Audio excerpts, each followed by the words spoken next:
Wednesday, April 6, the land of Zebulun and Naphtali. Matthew chapter 4 verse 12 tells about the imprisonment of John, thus ending his ministry. At this point, Jesus' ministry officially begins. The text doesn't say why.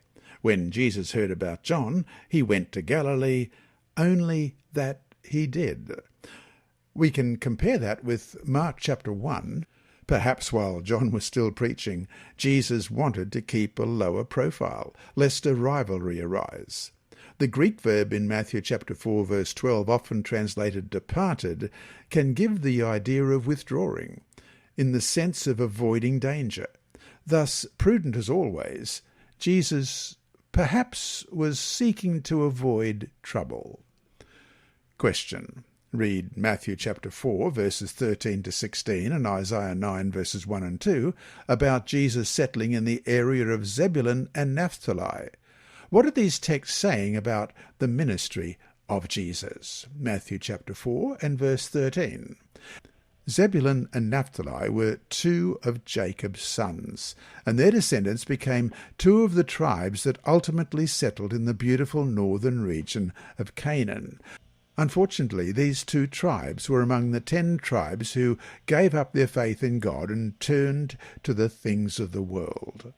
Many of the Old Testament prophets railed against the sinfulness, the worldliness, and the evil of these northern tribes, who were eventually overrun by the Assyrians, who then scattered them around the then-known world. In turn, Gentiles settled in Israel, and Galilee became a mixed population, a confused and dark place. Galilee's most famous prophet was Jonah, who ought to tell us something about their level of commitment. Whatever the problems in Galilee, there was this beautiful prophecy in Isaiah that even in the dark land of Zebulun and Naphtali, on those living in the land of the shadow of death, a light has dawned, as we read in Matthew 4:16. In other words, here, where the need was so great, where people were deemed rude, backward, boorish, Jesus came and lived and ministered among them. However exalted he himself might have been, we see the willingness of Jesus to humble himself for the sake of others. We see here, too, another example of how central the Old Testament was to the ministry of Jesus.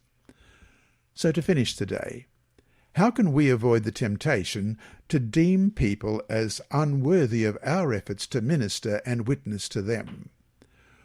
What's so wrong with that attitude?